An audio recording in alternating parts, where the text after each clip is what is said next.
The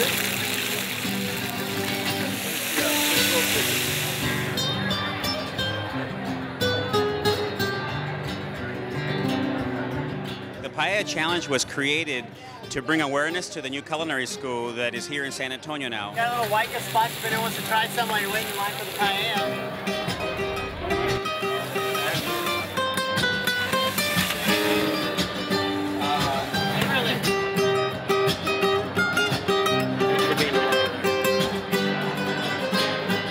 Thank you. You're welcome. I traveled from New York to be here.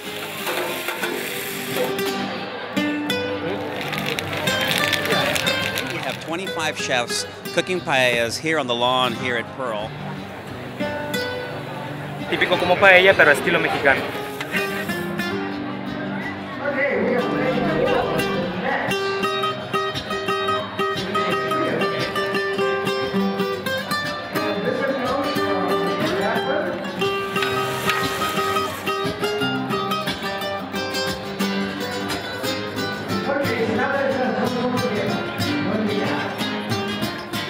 To combine the celebration of our heritage with a fun, festive event that also helps the Culinary Institute of America.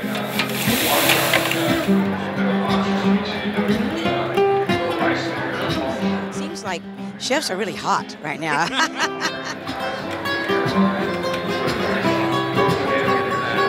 It's like an exotic dish, you know, it's in Spanish, right?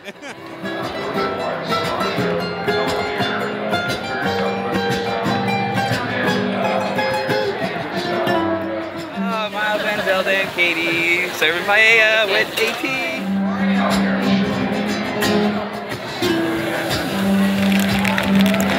The winner, Jeff Balfour of Hotel Lawrence.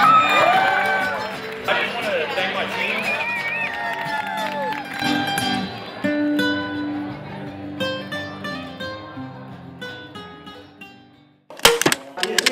team. We're looking for center mass. You should aim for the biggest target possible for that. We're going to go hot. Lessons at the gun range. So that you get to meet each other, you get to see what it is that you all have experienced together. And in the classroom. Oh, yeah. And out in the field.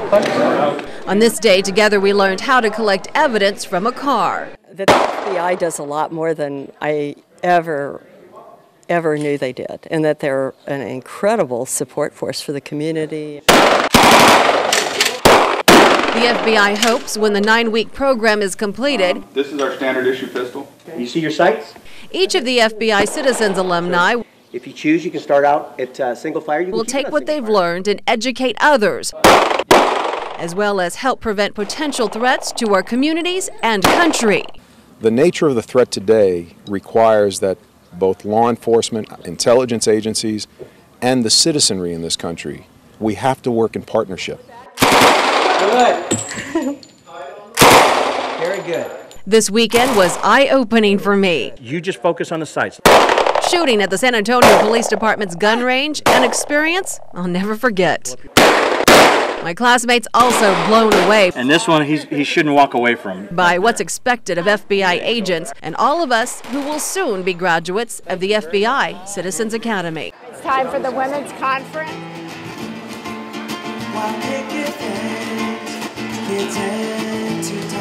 It's so important to me to use my voice to empower other women and also to come just be inspired by some of the stories that I hear. It's time to wake up.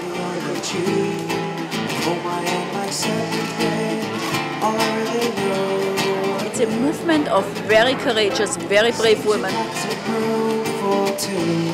Salud. So there's a greater motivation where issues of real people. I'm so happy to be here. Be united with the people. How are you?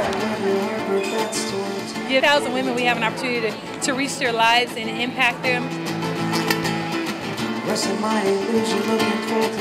Black and white or white and black, what are this? When the truth is, it's a world of gray.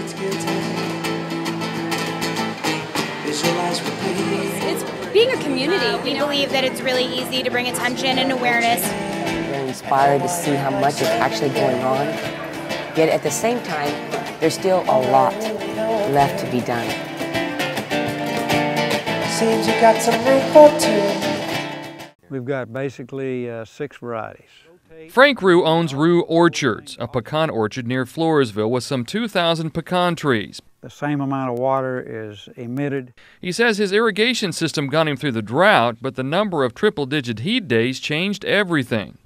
The leaves just shut down, and nothing happens. They can't breathe. They don't transmit the nutrients to the nuts.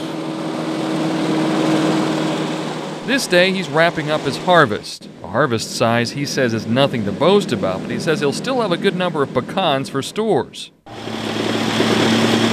a supplier for HEB and says customers can still expect good quality at the store, but prime pecans may be higher. Good quality pecans, top quality pecans may be a little more expensive, probably will be. They're in shorter supply.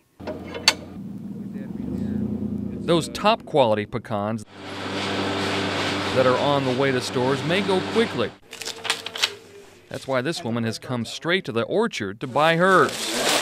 This is probably my 8th, 9th, and 10th bag that I have gotten this year. We think harmonious with a non-toll approach. MPO Chairman and County Commissioner Tommy Adkison says he's got a plan to end what he calls the ugly street fight over toll roads. It's quick, it's much cheaper, and it's much more aligned with what the people really want. Adkison says plans to build toll lanes along Bandera Road outside Loop 410 and 281 north of 1604 are so expensive because they would involve up to 20 lanes to handle traffic. He says 10 lanes would be enough if we concentrate on building overpasses and get rid of traffic lights at intersections. I think everybody realizes that that whole experience north of 1604 on 281 would not be anywhere near what it is if we had overpasses instead of red lights. It's those red lights that just kill you. Adkison says his proposal would make the cost of expanding those roadways workable without tolls. Adkison also wants to start holding MPO meetings in the evenings when commuters and other drivers can attend. He says holding them at 1:30 in the afternoon is really only convenient for transportation officials and lobbyists. After years of planning for toll roads, it now appears San Antonio may end up taking a different route. I'm News 4 WOAI troubleshooter Jay Avila.